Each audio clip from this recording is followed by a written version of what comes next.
Bonjour et bienvenue sur cette nouvelle vidéo. On va parler du LFI et RFI, c'est-à-dire Local File Inclusion et Remote File Inclusion. Local ou Remote File Inclusion, le but c'est de lire le contenu du serveur distant vulnérable, à savoir les fichiers, les configurations, et même exécuter du code malveillant à distance. Sans plus tarder, là je suis connecté en tant qu'admin en sécurité low. Si on regarde par là, il y a include puis file, c'est-à-dire qu'on peut lire le contenu du fichier file 1.php. File 2, pareil. File 3, pareil. Si j'ajoute file 4,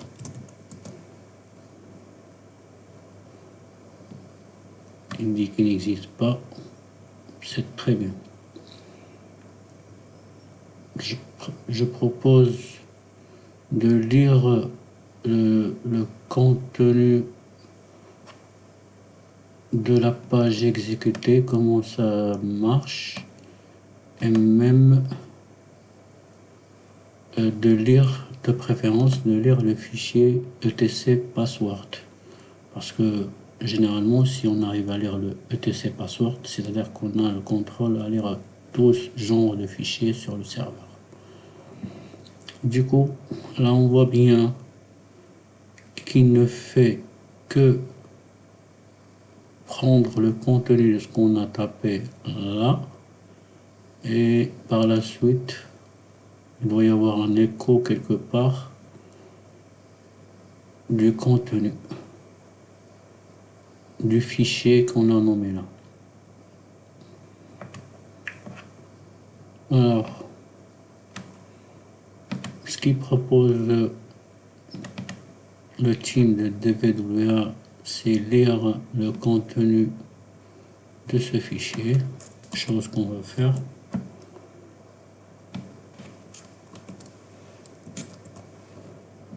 N'existe pas, c'est-à-dire que le path n'est pas bon. Et voilà, on peut lire le fichier à cable flag file.php. Ce que je vais faire, c'est essayer de lire le contenu du password. Bon, direct. Alors là, etc password, il y a deux méthodes. Soit on tape directement etc password, si ça marche pas, on peut de toute façon essayer avec de retourner en arrière, comme ça, et pareil. C'est-à-dire on revient vers le root, peu importe le nombre des deux points slash, même si ça dépasse, ça sera toujours le slash à la fin. Je préfère lire en code view source. Là c'est plus lisible, on voit bien. On voit qu'il y a des utilisateurs root, daemon, backup, data, et ainsi de suite. Vous avez remarqué qu'on ne fait que lire le contenu des fichiers hébergés dans le dvwa.local.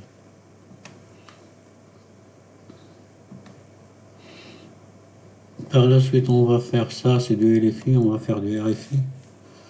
On teste par Google. Voilà. Il y a le site les vulnérables en RFI.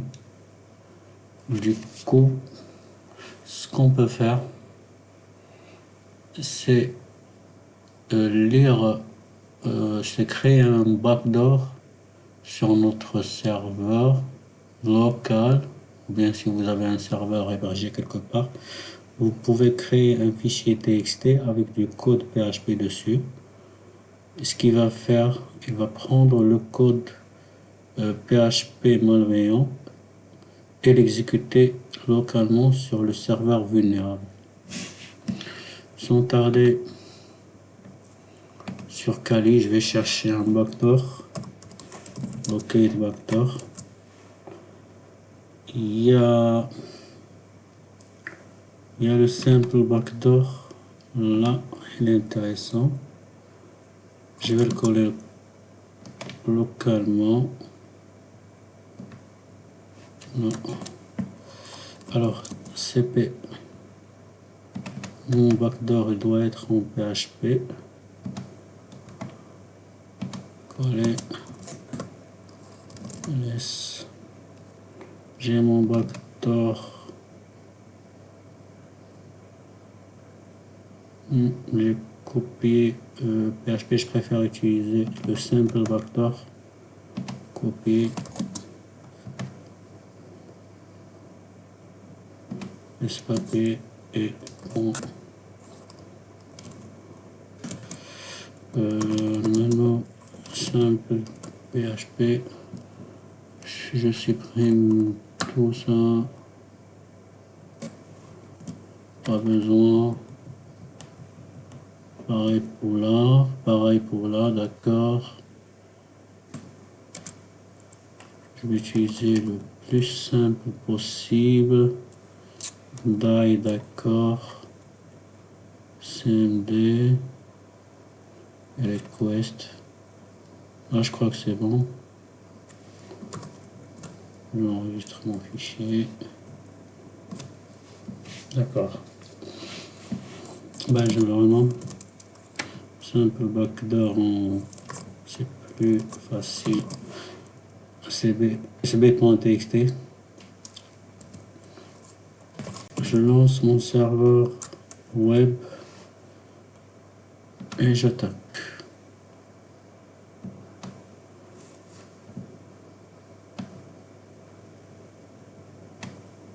Alors c'est ma machine locale, elle s'appelle Kali. Local slash mon fichier sb.txt. En fait, j'arrête mon serveur, je voulais vous montrer. Non. Je voulais vous montrer que il faut faire une requête CMD pour que ça soit valable. C'est-à-dire un get CMD. Là, il va télécharger le contenu du sb.txt, puis j'ajoute un cmd. Par exemple, ls-l.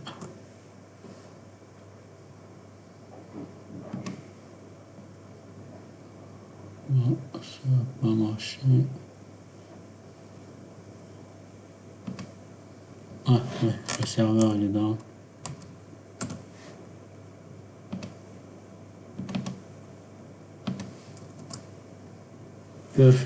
Parfait. Là je peux lire bien, exécuter des commandes sur le serveur en utilisant mon backdoor local. On peut pousser notre attaque. Je fais ici hostname. La machine vulnérable, là on voit bien les requêtes les get à partir du serveur vulnérable. Là son adresse IP.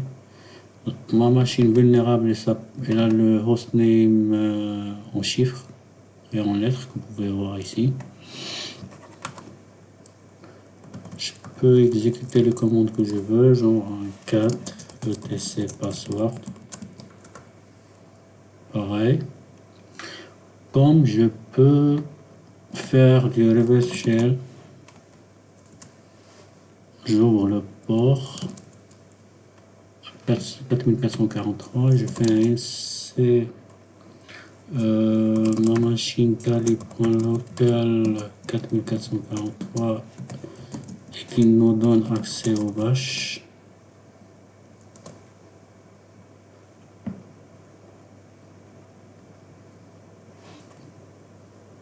D'accord. Ouais, parce qu'il y a un die. D'accord. Il y a un die dans le script. Je supprime le die. Je réessaye. Je lance mon serveur web.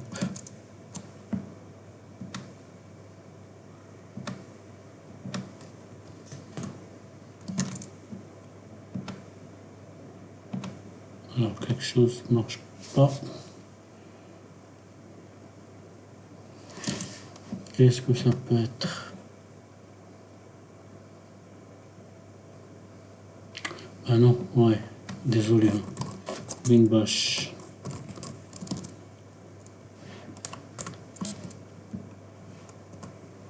Ouais, ça tourne, c'est-à-dire que la connexion est établie. Je fais un ls /ls et j'ai accès en mode CMD sur ma machine vulnérable. Password. Parfait. Je coupe. Pareil. Super. Là, vous avez remarqué, on a commencé par du LFI en lisant le contenu du serveur vulnérable. Puis on a passé par du RFI en téléchargeant, plutôt pas en téléchargeant, mais lisant le contenu distant d'un code malveillant et l'exécuter localement sur notre machine vulnérable. Je change la sécurité level vers du medium. On va tester. File local. Pareil. Je regarde la source. Là, ça change. File, c'est toujours exécuté. Par contre, ils ont mis en remplacement du HTTP et HTTPS et les deux points slash. Pareil. On peut faire. Là, j'ai toujours mon serveur web. Je laisse de côté ce qui m'intéresse. C'est ça. Je vais lire toujours le contenu de etc password.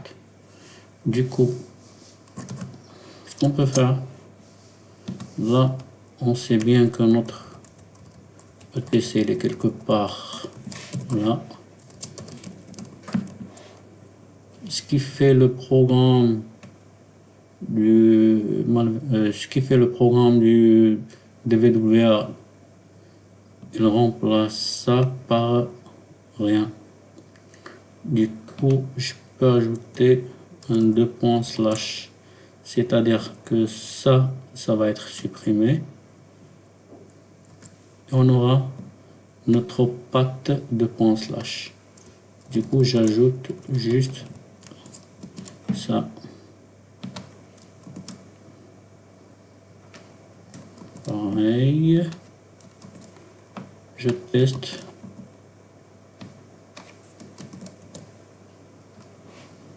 Alors, là, on a un petit 2 points.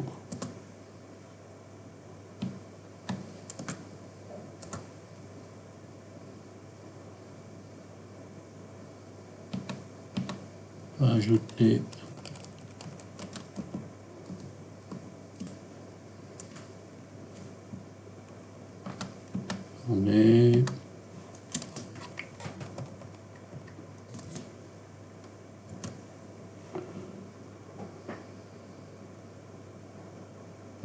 je vais regarder, attendez.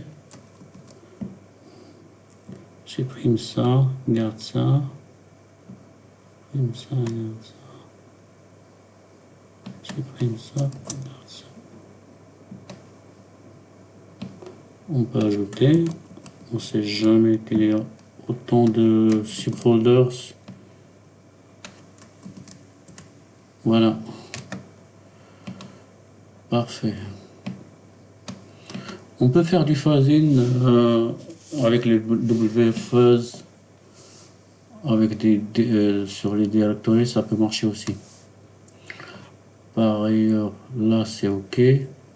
On peut simplifier tout ça en utilisant juste un file // et pareil. Je teste, pareil, file // OK. Pour ce qui est du RFI, là on voit bien que l'HTTP, HTTPS sont remplacés par vide. Du coup, on va tester. Exact. Je vais tester avec. Malheureusement, le Chrome, il remplace le majuscule par minuscule. Parce que le PHP, il va lire HTTP. Il ne va pas trouver HTTP en minuscule. Alors cette commande n'est pas vérifiée. Là, c'est un problème de Chrome. On peut passer sur Firefox. WWA. Comme d'hab, on a admin et password. Je m'assure que ma sécurité elle est en medium. Bien sûr, je passe en RFI et je teste HTTP. Ça marche pas, alors que HTTP en majuscule elle marche. Parfait. Je voulais tester si je supprime l'HTTP. Ça marche pas. Tout simple, non plus.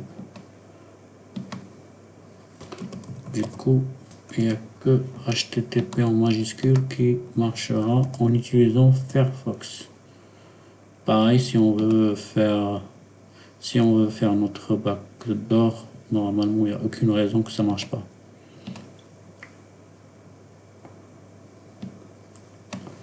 Alors, si je me rappelle, c'était kali.local /sb.txt. Je fais un and pour la cmd, hostname.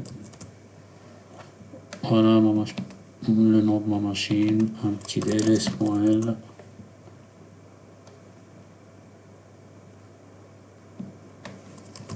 Et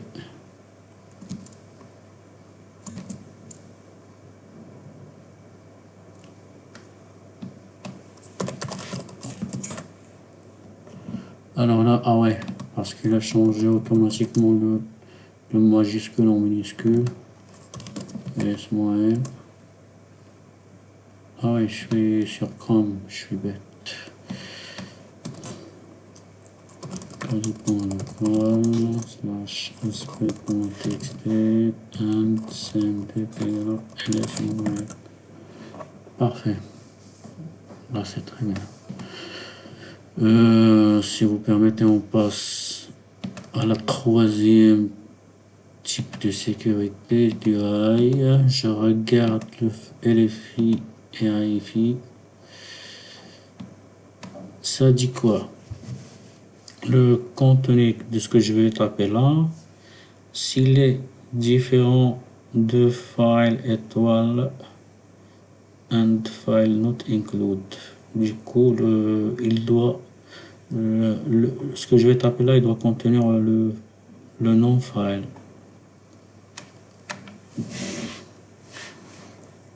Du coup, même chose, ça doit marcher.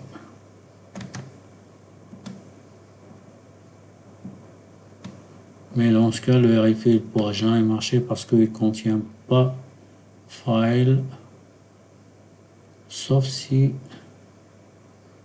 voilà, sauf si on crée, voilà, sauf si on crée un nom de serveur qui contient le nom file.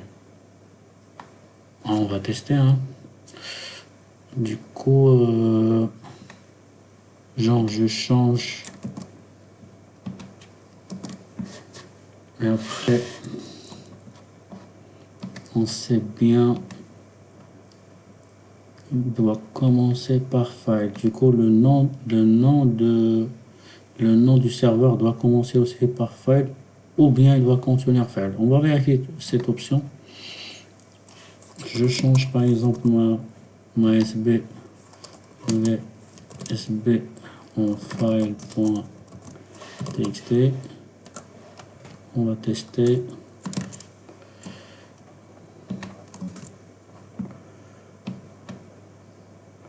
Alors c'est du HTTP. Je vais sur Firefox. Du coup, file.txt et ça marche. Non, j'ai pas encore changé le high. File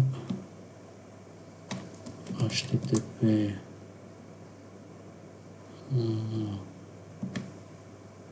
Ouais, c'est bloquant.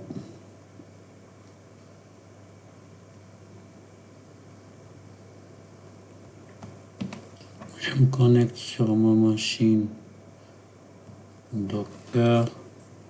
Je vais rapidement faire un hostname. Host.